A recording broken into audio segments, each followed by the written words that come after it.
Good afternoon, and thank you all for tuning in this afternoon to Real Talk with Karen Weaver. I want you to like, share, and subscribe because this is going to be, we know, an informative, That's right. an That's right. informative show this afternoon. I want to say thank you to our county clerk, Domonique Clemons, for coming in. And you're busy. And I It's busy, yeah, recognize you're yes. busy, but and hopefully this will help cut down on some of it because there's, when people saw that you were coming on, I started getting questions. Sure. We'll find out about this. We'll find out about Absolutely. that. And I said, okay, that's what I'm going to try to do because there's so much confusion with it being election time, and there have been so many changes as far as people's precincts where they vote, all of those kinds of things. So thank you Absolutely. for coming in this Absolutely. afternoon because we want to clear up some of that confusion for the Absolutely, voters. yes. Because one thing that we know we want everybody that's registered to vote. And if you're not registered, we want you to get registered That's to right. vote. But before we just jump into some questions, tell us, what is the job? What are the responsibilities of the county clerk? Because a lot of people don't know exactly what is it you do. Absolutely. And it's a big job. It's a big job. Role.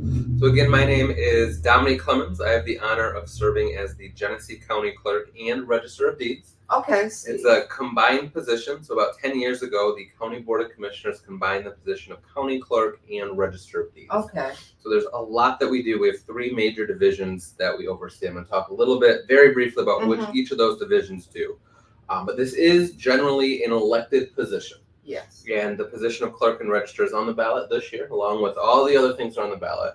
I, however, was appointed to this position. So I have not yet been elected into the seat. I am running to hold the seat, but I was appointed because my predecessor stepped down as part of a plea deal for misconduct in office. And when I was appointed by the circuit court judges, a vote of the judges. Okay. And they unanimously voted to make me the county clerk. And in doing so, a couple of really interesting things happened. One, they appointed the youngest person to be county clerk in the state of Michigan. I'm the youngest clerk or register of deeds in the state. Okay. Well, congratulations. Thank you. But more importantly, while we've had some amazing Black leaders in Flint, we've had some great Black register of deeds in the McCree family, I am the first African-American county clerk in the history of Genesee County. And it blows my mind that it's I was appointed in December of 2022, that it took till 2022 for an African-American holding the seat of county clerk. Took a long time. A long time. A long time coming. Yes. So we are in this office every day, not only trying to be a good representative for the people, for our community, but doing the work. And I mentioned there are three divisions of the clerk's office. Okay, tell us. The first division is our vital records division. So that's the division, that's what we call our life events division. So if you need to get a birth certificate, a death certificate, a marriage license, you're getting a notary. Okay. If you're doing a small business and doing a DBA or a co-sponsorship, or if you need to get or renew a pistol license, a CPL, that all happens in our vital records division. Okay. And one of the big things about our vital records division is that we recognize the need of our community. These vital records, such as a birth certificate, are needed for so many aspects of life, right? You need a birth certificate to get a driver's license. You need a birth certificate in some cases to get housing. You need it for medication in some spots. You need it to enroll your children in school. And there is a cost associated with that. In Genesee County, the cost is $25 per record, which for some folks may not seem like a lot of money, but that adds up really quickly. And we had one instance, and unfortunately, something was happening over and over again that made me take action, where we had a single parent that came into our office and told us that they had saved up so that they could buy a birth certificate for their 4 children. And they were really proud of that, as a parent would be, right? That they were able to get these birth certificates to enroll their child in school. So I asked the question, well, what did you do? You said you had to save up for a while. Like, how were you able to do that? And this mother told me, well, she went 2 months without getting her prescription medication. Right. So she went without her prescription medication in order to enroll her kids in school. And I said, nobody in Genesee County should have to make that choice. Exactly. You know, we are the record keepers for the county. We're holding your records. We shouldn't be secret keepers and keeping these things from you. So we've initiated fee waiver programs where now anyone that's on any sort of public assistance, WIC, food stamps, Medicaid, Medicare, if you're on disability, anything like that, you can show a letter, show a bridge card, whatever it is, we'll give you a free birth certificate, Okay. a free vital record, to kind of relieve Well, those thank barriers. you, because as somebody that used to be over school-based services for physical and mental health through my children's health center, that was an issue Yes. for a lot of families. Yes, and it's a big thing. It's something that folks Right. need. We're working now. Hopefully, later on this summer, we want to go into Flint schools and their orientation and be able to provide that service for students Okay. that are getting ready to get their driver's license or needed to enroll in their final year of school. We've been partnering with some churches and homeless shelters and things like that just to make government more accessible. Okay. The second division that we have is our deeds division. Okay. Which is the Register of Deeds side. A lot of Mhm. folks don't know about that, and that's our property records. Okay. Now, we can't help somebody purchase a house. We don't. We're not lawyers, and we don't go through the paperwork, but we are the recorder. So what that means is when someone does purchase a property or transfers property, they have to file their deed, their mortgage, the liens, whatever documents they have. They're going to file that in our office, and that makes it a public searchable document. Which is beneficial for a lot of things. One, when title companies do title searches, they're working with our office to know the history of this property. Mm-hmm. But two, that ownership, having that deed registered is a protection mechanism. And it proves ownership of property. And one of the things we're really working on in our deeds division is property fraud. Okay. What a lot of folks don't think Property about fraud. is, oh, I have a house, I own a house. Nobody's going to come and steal my house. They're not going to bring up a truck and carry my house away. Right. But essentially, that's what's happening via paperwork, where somebody can file a fraudulent deed Mm-hmm. I've heard of and that. submit it and take your ownership of a house. home, and Yeah. you have no idea. Right. So we're working with partners across the state and nation to put some fraud guard and fraud prevention measures into place. Okay. Personally, I'm working with a group of state legislators to address some of the holes in the laws around that and better verification on those types of documents. But in the short term, we're putting tools in place where folks can sign up for a fraud notification. Anytime someone takes an action on your like name at or the your bank. property. Exactly. Okay. So if you own a house, 123 Main Street, and Mhm. somebody comes and files a deed moving ownership, you'll get notified immediately Right. so that you have time to take action. Did you do this? Rather than Now, finding that's out 20 years later Somebody when it's thinks, too late. Right. You mean I don't own this house? Exactly. And we've had that. And we've been working very closely with both with multiple police agencies, with the Sheriff's Department, Flint Police, and now Davison Township Police and their detective unit on investigating some of these folks. If we Okay. see stuff coming all the time and we can tell this doesn't look right, Mm-hmm. we're going to call and we're going to start that process rather than waiting years Okay. later when you figure it Right. out.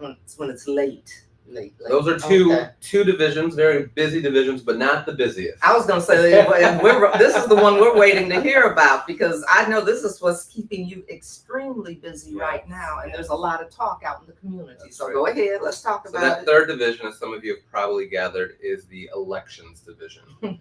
So as county clerk and register of deeds, I am the chief election administrator for the county. And what that means is a unique thing. Michigan, we have one of the most decentralized election processes in the country. Mm-hmm. We're one of the 5 most decentralized.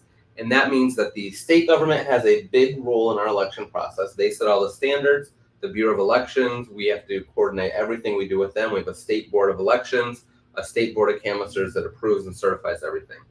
We also have our cities and townships. Mm-hmm. That's where the day-to-day operations of voting go for. As those of you that are watching as a voter, when you go to your polling location on election day, those poll workers are hired by the city.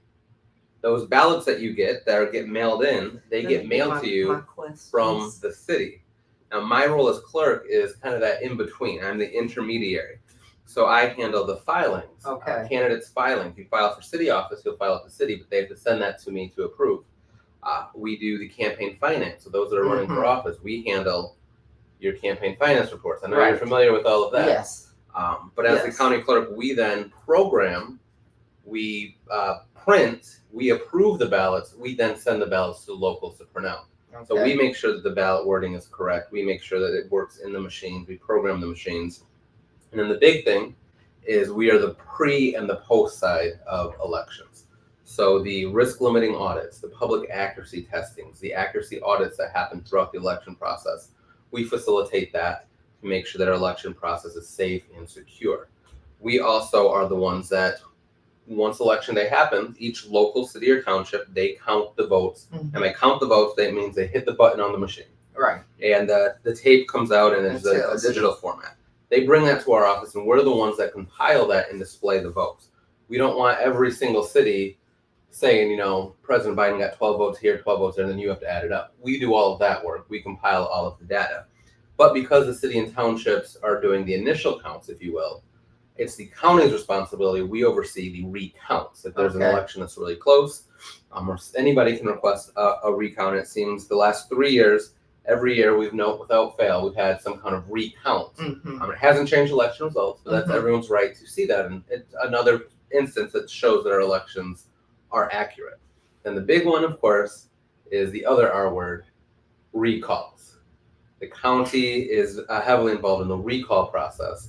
When someone wants to recall an elected official, for whatever reason, if they're unhappy, they believe they're doing a bad job, they believe they've done something unethical, they can file for a recall. And to do that, an individual first starts with our office. They're going to come and get petitions, and they're going to just fill out the language part. That is the first step. It's getting language approved, coming up with a reason and why this person should be recalled.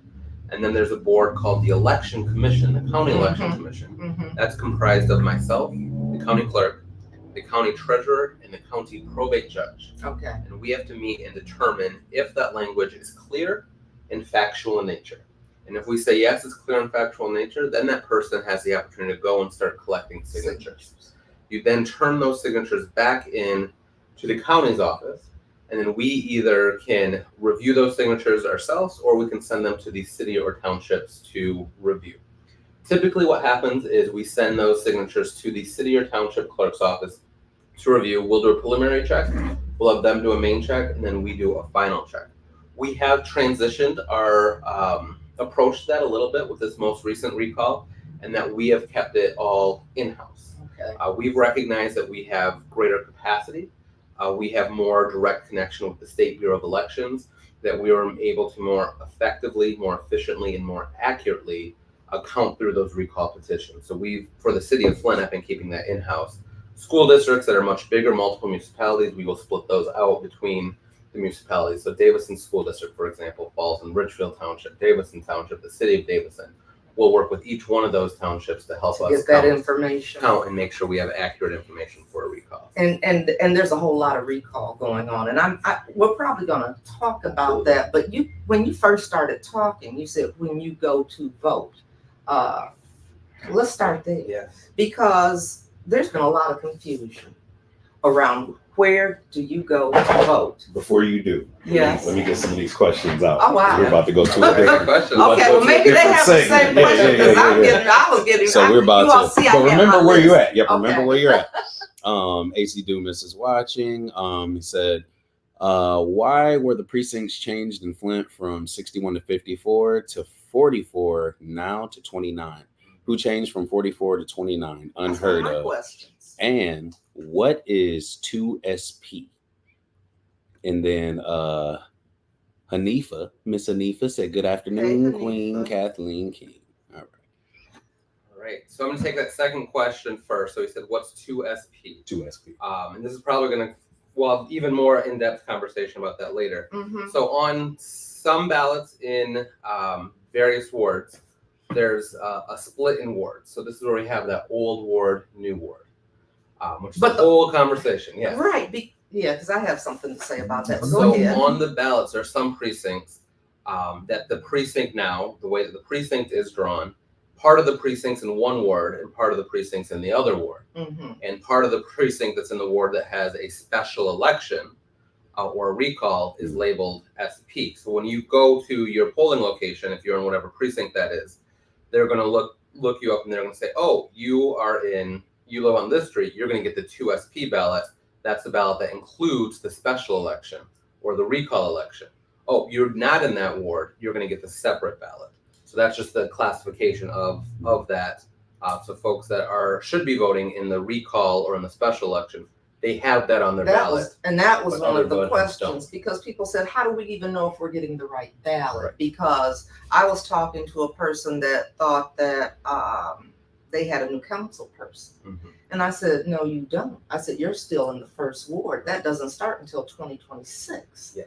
And so you will be voting in that election. Correct. Because we have first ward race going That's on right. because it was an up. So people don't believe, people don't trust. There's been all of this confusion. Even some of the council people didn't know That's right. that they weren't starting to represent those wards until 2026. Appointments have been made that are not supposed to be made because you don't represent Exactly. that area of the community yet. Exactly. And so if council doesn't even know, and I'm not saying all of them didn't know, but if some council people don't know, then you know the regular people, you know, that are going to vote, the residents don't know. So that was one of the questions is, how do I know I'm even getting the right ballot? And I want to talk more detail about that Okay. and the wards, but I want to answer Mr. Go Dumas' ahead. first question about the reduction in precinct sizes. So Yeah, I don't that's a know good question. the specifics of moving from the 60 number to the 50 to the 40. That's happened over the course of several years. It was before I when was involved. Inez left the Yeah. city, it was down, it had gone from 61 to 54. So the big change most recently, and we're seeing this countywide, statewide, is a change in law. Mm-hmm. So what's happened? So previously, the most recent law was that a precinct could hold up to 2,499 voters, just short of Okay. 2,500. And once you hit that number, you have to have another precinct, another precinct, which listed to the number of precincts that there were. When Proposition 22-2, which was the early voting, came into effect, the state legislature last year changed the law. Okay. So they said because so many people are voting by mail, Mm-hmm. because we now have 9 days of early voting, Mm-hmm. we're going to change what the size of a precinct can be. So the state legislature changed that from 2,499 to 5,000. So they doubled how big a precinct can be. Okay. And each precinct is a number of poll workers, it's a number of tabulators, it's a number of ballots.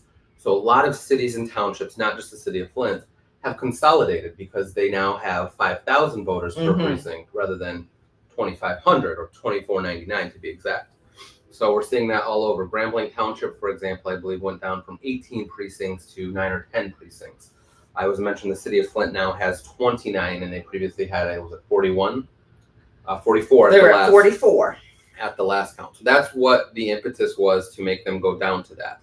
As far as that approval process goes, it's a little bit different in each city or township. I'm not 100% sure on the city of Flint. So it either goes through the election commission of the city or the township. So each city or township has an election commission of different local elected officials. And if they don't do that, it would otherwise have to be approved through council.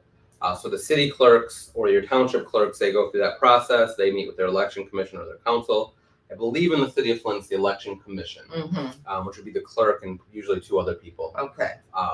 That would then approve what those boundary changes are. So now there are 29 precincts. Doesn't mean 29 voting locations, because as we know in Flint, there's a couple of precincts that are at the same location. I think Freeman School, for example, I think has a couple of precincts there, so on and so forth. I don't want to give a bunch of examples and be wrong, but you get what I'm saying. Right. So those are your voting sites. So a lot of folks are doing it just because the state law says you could, and that it's saving money.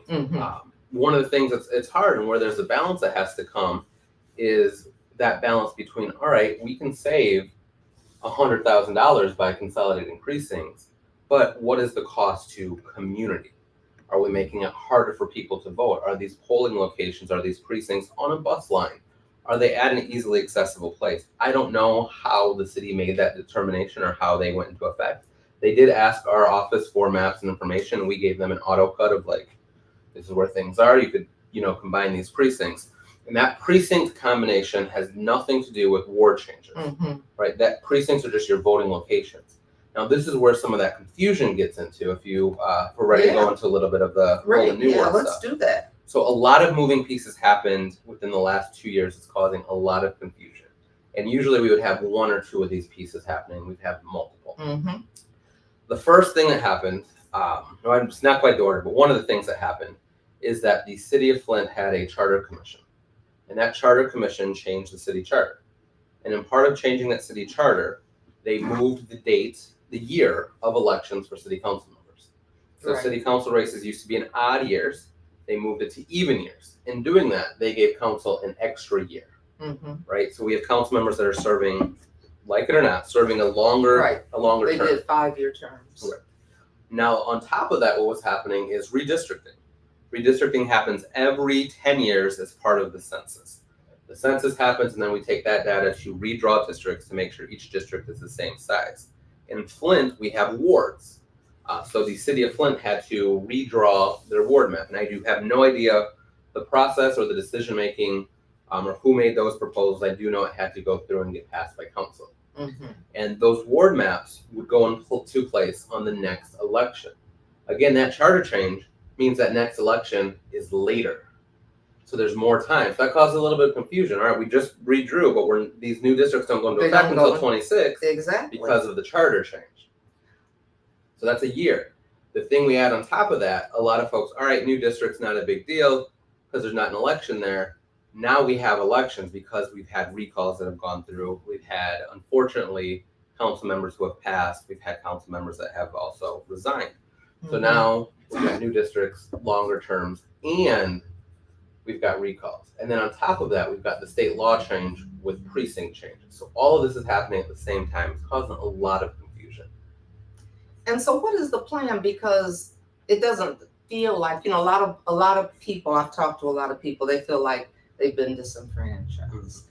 They don't even want to go bother to vote. I get there and they tell me I'm in the wrong place. And then I've got to go someplace else. And sometimes it was all you could do to get them to come and vote. And now you tell me I've got to go someplace else. And so it just gives a lot of mistrust to the process. So is there any kind of plan? How do we educate people about what is going on? I mean, we have seen changes since you have been there. And people, I've heard a lot of people say that as far as positive things. That's what we're trying to do. We need to get this information out. I'm trying to have these conversations with everyone. So I'm going on shows and podcasts with you. I'm doing community events. We're going to be doing one at the Flint Public Library as well as one up at Hasselbring with Dwan Robinson and some other folks to talk about these changes and the importance of voting.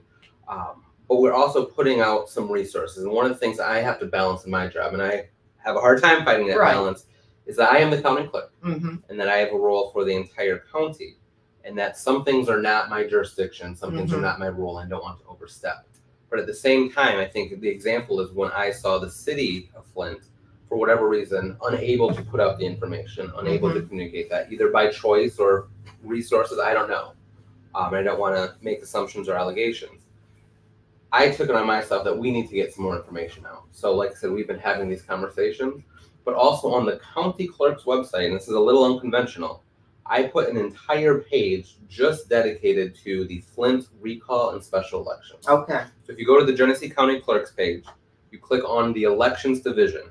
On the sidebar, you're going to see a bunch of options: campaign finance, election results, things like that. There's one page that just says City of Flint special and recall elections. Okay. And if you click on that, we're putting we need information. A whole page. Right. And within that page, there's multiple pages. So we've got a table that says which of these recalls are going on the ballot. Okay. And we have a one-pager for each one of those recalls that show, reminding folks, this is how you vote. Here's a picture of what that old ward is. Okay. You can look at it and say, yeah, I live within here. Here's who those candidates are. Here's when that election day is. You can click on that, and those are PDFs that are downloadable that I've worked in conjunction with the Michigan ACLU to present, so we know that this information is accurate and factual. I've been working with partners on that. Further down the page, and what has become a big resource for me, because I'm born and raised in Flint, but I don't know every area of Flint. Folks will call and say, well, I live in Precinct 12, what ward am I in? And I'm like, I don't know where Precinct 12 is. Let me look, especially with these changes. Especially with the changes. Is we've put a couple of maps, and we've put pictures of the maps on there and a link that's downloadable so you can get the bigger file of it. The first map is just a side-by-side of what the old ward and what the new ward is. Some people wanted to see what those differences are. And you'll look at the 8th ward and you'll notice, oh, it's just this one piece of the 8th ward that's changed. You look at the first and second wards, though, there's some big changes. Yes, on the north there are. So we put that side-by-side map. Then what I realized is, well, we still need more. It's still confusing because we've got these 29 precincts, and folks are used to seeing 44 precincts. That's right. So, and folks have gotten a voter registration card that says their new ward on it. Right, because I went from, I think, maybe 46 to 20. Yeah, it's been a huge shift. And voter registration cards went out, I believe, in January of this year, and it had the new ward on it, not the old Right. ward that it should have had. And it Right, had so the new how precincts. that happened? Because and you know what I think where some confusion comes is, so when we say, so we have the old map and the new map. So when you hear old, you think that's not in use Right. anymore. So I've been saying we have the current map In the future. because it's Yeah. exactly, and it's just changing the wording because this is what's current. Mhm. So it's not old if it's current, That's is it? correct. It's the current map and then the future map or the The new one. 26, yeah. Exactly. So how do we have, and you may not have the answer, how do we have council people that don't even know? You're not the council person for them.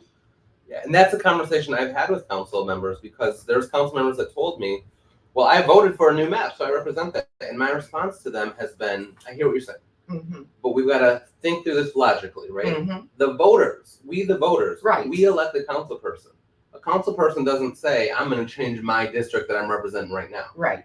No, you change the district for when you get elected. You can't represent a district you were not elected to. Okay. So the old wards cannot go into effect until there is a citywide election for those wards. Otherwise, you have council members electing people that never voted in that race. And they're also making appointments for wards they are And not that's a problem. representing. So what happens to the people that they put, okay, I put you on this committee or this board or whatever I put you on.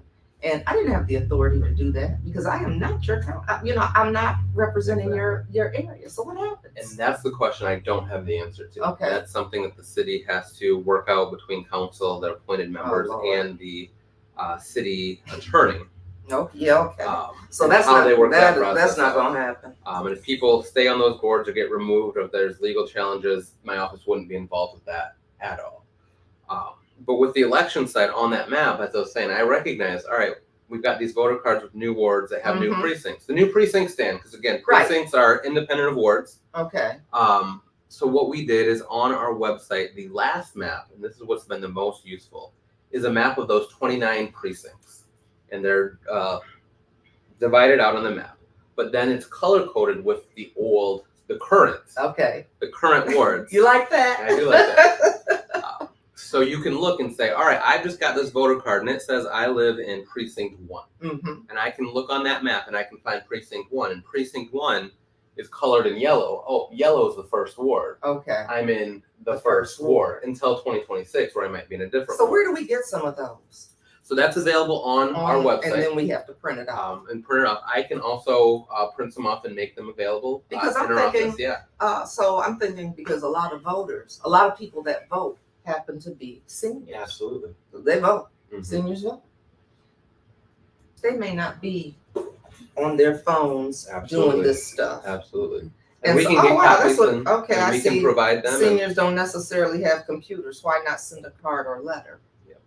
Okay. And we've asked the city to do that, and that's unfortunately something I can't do. That would supersede my jurisdiction, is to directly send stuff to voters in the city of Flint. It's got to come from the city clerk's office. But I certainly can print those and provide them. I've given the link to the city clerk and council members multiple times. I know there's been council members who have taken that and have displayed that. I've walked around and given those out.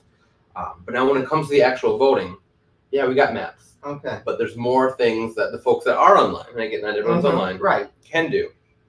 And 3, what I think are phenomenal resources, well, really 2 phenomenal resources outside of the county page that we've already talked about, one is michigan.gov/vote.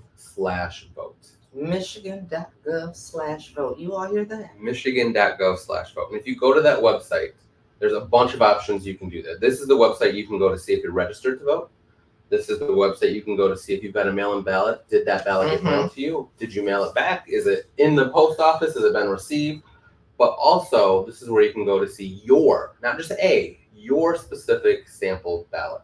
And this is why I've been directing folks to this site. So if you click on michigan.gov/vote, and there is on the first column of options, there's the button that says, am I registered?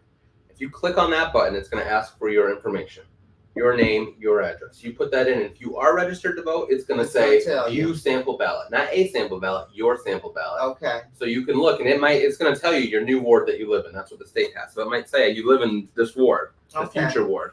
But when you click that sample ballot, if you live in the current or what some people say are the old ward, Mm-hmm. you'll see that, oh, my race has the 1st ward special election. Oh, my race has the 7th ward special election. Right. Or in November, oh, my ballot has the 3rd ward recall happening on it. So you can see your specific ballot, type in your name, and know that's another way that you can look and find that out. I want to make sure I'm looking at the right. So are these because I was going to post it really quick so they could see an example of it, but I want to make sure I'm at the right. So I'm not sure. It says These December are- 2023. Yeah, so these are the new wards. Okay, so that's that's the not new what. one. Yeah. Not the current. I got you. Yeah, That's so why I if you- didn't post it. There you go. see? So if you go to the Genesee County Clerk page, Okay. and then click on elections and click on that Flint page, you're going to want that map on the very bottom of the page there. Okay. That's So you'll gonna put that in there so people can see that. Yeah. That'll be very helpful. I have another question because you were talking about ballots. So here's some questions because one was, if a person asks for assistance, what is the process? Yes. So they say, I need some help filling this out. What is the person that's there to help them fill it out? What is the process? Yeah. So there's a lot of different People are things. scared to help anybody A now. lot of different things for assistance. And one of the things, if it's a general process Mhm. question, usually I would say call your city or township clerk. Uh-huh. You can also call our office. We do not handle ballots. We can't get a ballot sent to you. Mhm. We, of course, can't tell you how to vote. Right. But if you have a question, oh, how long do I have? Mhm. Where do I go? We can direct you to the right spots. Folks that physically need help filling in a ballot, if they show up on election day or the 9 days of early voting, Mm-hmm. the poll workers there are able to assist. And we also have what's called a VAT, or a voter assist terminal, VAT. Okay. And some of you may have seen it. It's another voting device that has to be at every polling location. Mm-hmm. And it's a device that you can go to. And if you have visual impairment. That was my next question. If a person is blind or hard of seeing. So if you have a visual impairment, it'll read off the entire ballot to you. Okay. And you will click and select which entry you want. The cool thing about the voter assist terminal is it doesn't let you make mistakes on your ballot. Mm-hmm. If you have a mobility issue, you don't write as well, you can use this. It'll show you on the screen. You can listen to it. It shows you, and you can push in. All right, I want to vote for this person. I want to vote for this person. If you can't do that, it also has a capability where folks can plug in a sip and puff device. And what that is folks that... That's a funny name. It is. Sip and puff, but like folks we're in at a party. in the disability community, it's a device. It's like a straw Uh-huh. that is technologically advanced, and they plug it in. And by sucking in air or blowing out air, they can move the cursor on things. Okay. So they can make their vote that way. So no matter what your mobility issue is, we have ways for folks to vote. When it comes to your mail-in ballot, you have a couple of options. You can take that ballot to the clerk's office and they can set you up on that device. Or you are allowed to have somebody assist you. So if I was having some issues and my daughter was there, that's the one? That is the one. Yeah. Okay. Perfect. I could have my daughter help me or my nephew or my neighbor. Exactly. And then they have to fill out that they helped me. Right. So there's a spot that it says if you've got ballot assistance, Mm-hmm. they have to put their name and they have to sign that they've assisted you. Okay. The hard and fast rule on that is, yeah, you can help your daughter, you can help your sister, your grandfather, someone that you know in the community. If you're a candidate for office, you cannot. Right.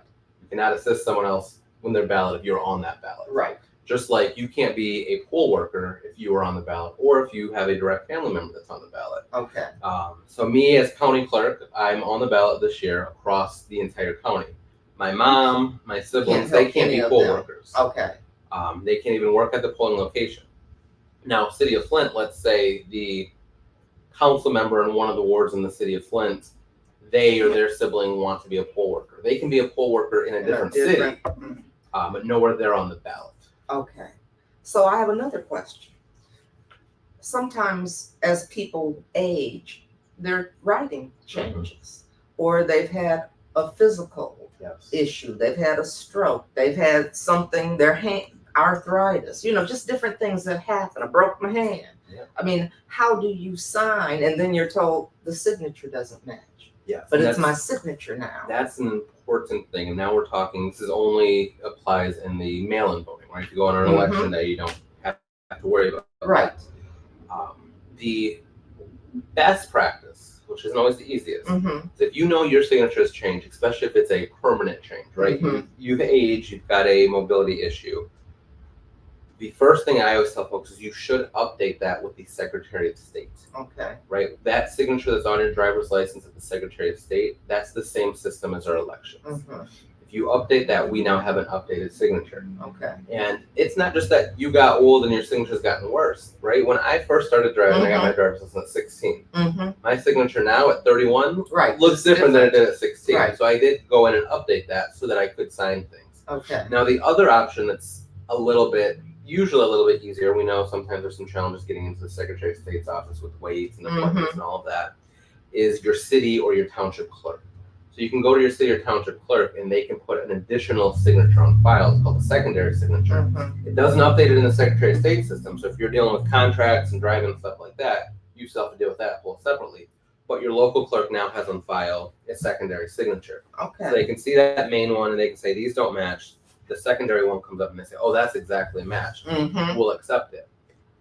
The reverse side of that, though, is there is that signature standard, that signature requirement, and that is a protection, right? Right. That when someone's filling out a ballot, that we're not just getting the ballot mailed and someone's just signing, right? Mhm. They're checking that signature to make sure that this voter filled out this ballot.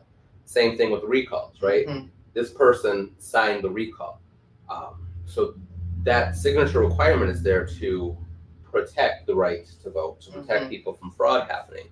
But the important thing to say, especially when we talk about recalls or nominating petitions, Mhm. is that every person must sign their own name. If you know, I know my spouse is going to vote the same way with me, and I know they want to sign this recall too when they're not home, you can't sign your spouse's name. Mhm. That is illegal. That is election fraud. You can get in a lot of trouble for that. And if we notice that two names right next to each other have the exact same signature, we're not going to count those Right. names. If you go into the clerk's office, and accidents happen, right? You and your husband both are mail-in voters, and you put your ballot in his envelope and sign it. Oh wow. That Mhm. envelope, there's a barcode on it. It's Right. connected to his name. So they're going to pull that up and say, this is his ballot, but this has your signature on it. Mm-hmm. Now, the new requirement is if you mail back a ballot and your signature doesn't match, or it happens all the time, you just forget to sign it. Right. Right? The clerk's office is required by state law to make communications with you. Yeah. They have to try to call you. Mm-hmm. They have to try to email you if they have your email address. If they have a cell phone number, they have to try to text you and say, hey, we've got your ballot, but your signature is incorrect. You need to come in and fix it. And as soon as they get that, they're going to try to do that. The law allows a voter up to the third day after the election. So everyone talks about election day. Election day isn't the end of the election. Mm-hmm. Up to 3 days after the election, if you've got to make it back to the clerk's office to correct your signature on a mail-in ballot, you can do that. On the third day and after, then it's you didn't come in, your ballot won't be processed. So what if this happens? This wasn't one of my questions, but it is now. So what happens if I voted early, Mm-hmm. and something happened? I said, wait a minute. Oh, I shouldn't have voted for them. I want to change my vote. Can I do that? So it depends when and depends how you voted. Okay. So if you vote on election day in the morning Mm-hmm. and later that day you want to change your vote, your ballot's gone through the machine. You can't change your vote. We don't know what ballot is yours. It's gone through the machine. The same is true with the 9 days of early voting. If you come in and vote in person, we now have 9 days of early voting in Michigan, the 2 Saturdays before the election, that week in between. The fullness of the day, regular business hours, you can go into, in the city of Flint, it's the city clerk's office, and the townships is the township office, anywhere you live in the city. So if you don't know where your polling location is, 9 days before the election, that whole week, you can go to City Hall and vote. Okay. But that's the challenge. In those 9 days, once your ballot goes into a machine, it cannot come out of a machine. So if you vote early, you can't change your vote. It's gone into the machine, because early voting is just like If you did in-person day. absentee. If you did absentee voting, if you turned in your ballot, ballots went out just this week, right? Okay. You got your ballot on Saturday and you turned it in today. Go ahead. You turn that ballot in today and you say, I've changed my mind. Right. You can go to your clerk's office and tell them, I've changed my mind. I would like to spoil my ballot. I would like that ballot back, and I would like you to issue me a new one. Okay. And you can refill it out up until the point that they process the ballot. Okay. They can process the ballot up to the week before the election now. So that 9 days of early voting, that's when we start putting ballots into machines. Once it's in a machine, your vote stands. Okay. So up until the week before the election, if you mail in your ballot, you should be able to get it back and make a change because you got some new information. Okay. You got a few. I know. I got to ask this I was question. gonna get to these comments real quick. I think I had to.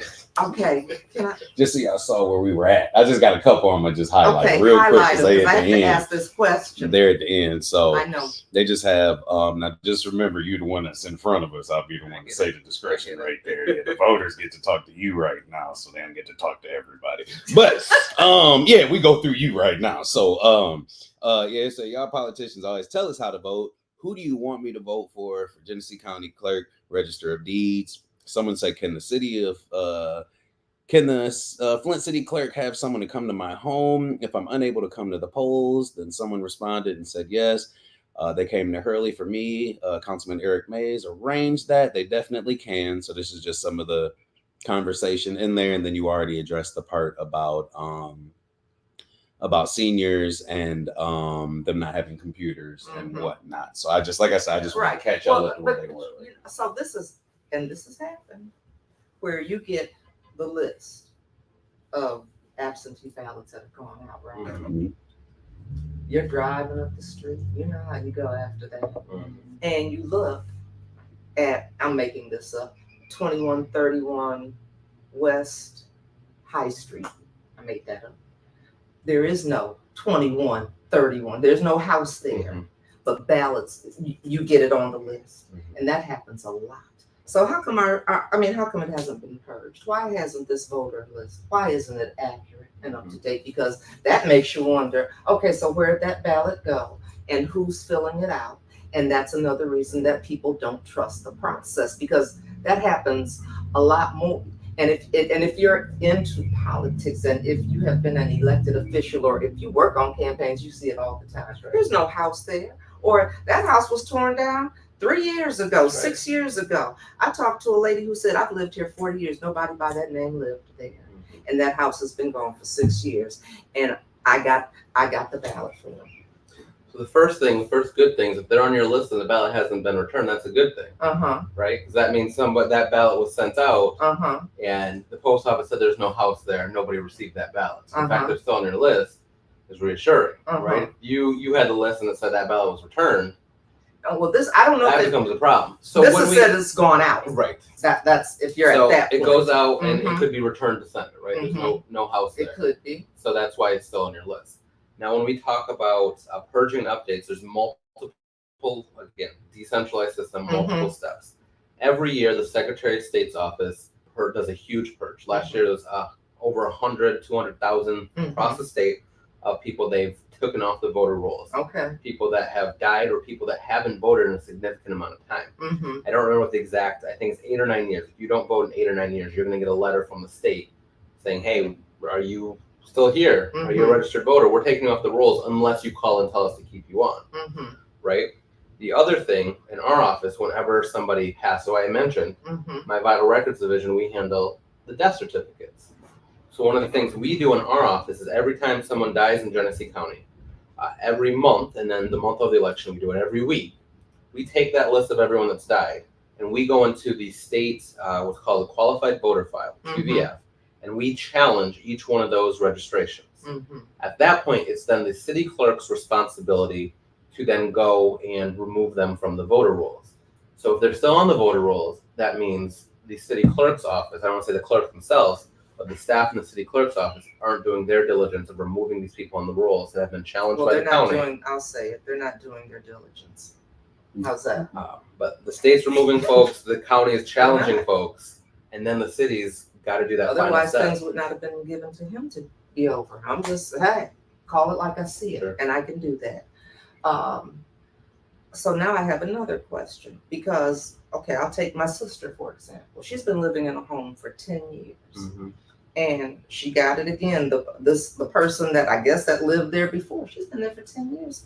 And she's getting the new place where this person is going to go and vote, because they got moved from Cathedral of Faith to Hasselburg. So why is she getting this other person that hasn't been there for 10 years? My sister's been there for 10 years. Again, that goes back to how the city. Okay, so that's my other question, because in most places you're elected.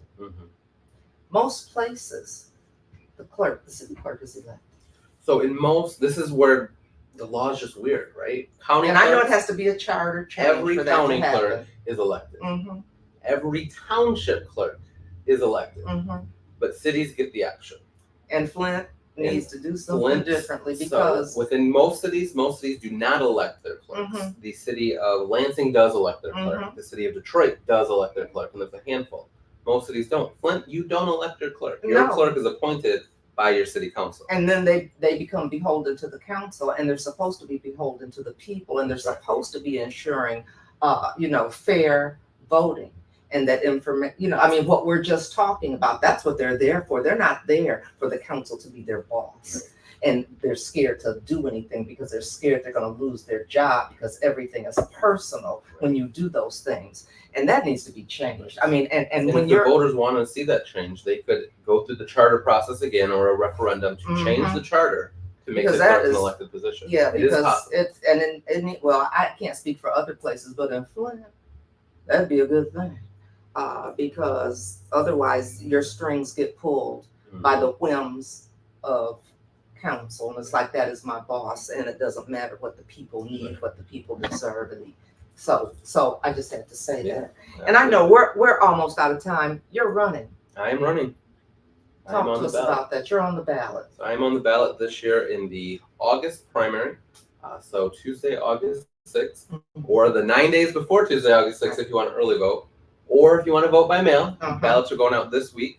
I always encourage folks to vote by mail, especially with the changes that have happened.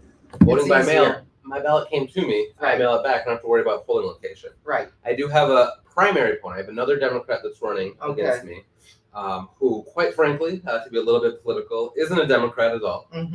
He is running on a platform of getting rid of the unions are bad, that the election was stolen, a lot of the Republican talking points. But he's got a famous name. Okay. His name is William Swanson.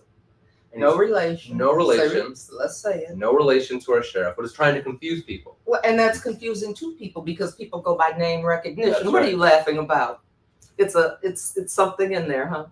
It's confusing to people. It is confusing. And people do it on purpose, So if I prevail in August, or if Mr. Swanson prevails in August, that person will effectively become the clerk. Okay. There's been no Republican that's filed. Okay. So if I'm successful, I will be the only name on the ballot in November. Okay. Of course, someone could mount a write-in campaign if they wanted to, but I would be the only name on the ballot. And I'm hopeful, right? I've only been in this position for a year and a half, and most of this year and a half has been about cleaning up and restoring what's been wronged in our office in the last 8 years from my predecessor, who was removed from office. I'm just starting to uncover some of the stuff that's happening in Flint, because I've been so focused on what's fixing this office. I'm just starting to get to implement some new things like fee waivers and new processes to make our election more secure, because I've been in the cleanup phase. Right. So I'm asking the voters for a full 4-year term so we can start moving forward and start bringing progress. It takes a year and a half to learn a position. That's where I'm at now. So the next 4 years gives us the opportunity to do some work. Well, you heard it. Is there anything I didn't ask you about? So the only other thing that I will say is, with this August election that's coming up, and I know we're coming short on time, is you do have to make a choice. You have to choose on your ballot, am I voting in the Democratic primary or the Republican primary? Right? November, you can cross your ballot. November, vote for all the parties, right? Vote for who you think is best. But in August, you'll see there's 3 Democrats running for U.S. Congress, 3 Democrats running for U.S. Senate. If you're voting the Democratic ticket, you're going to vote the Democratic ticket. If you vote for multiple parties in August, your ballot will not count. Your ballot will be rejected. It won't count. So you got to stay on within your one party. Now, there's also a nonpartisan section: judges, ballot proposals, those city council special elections and recalls.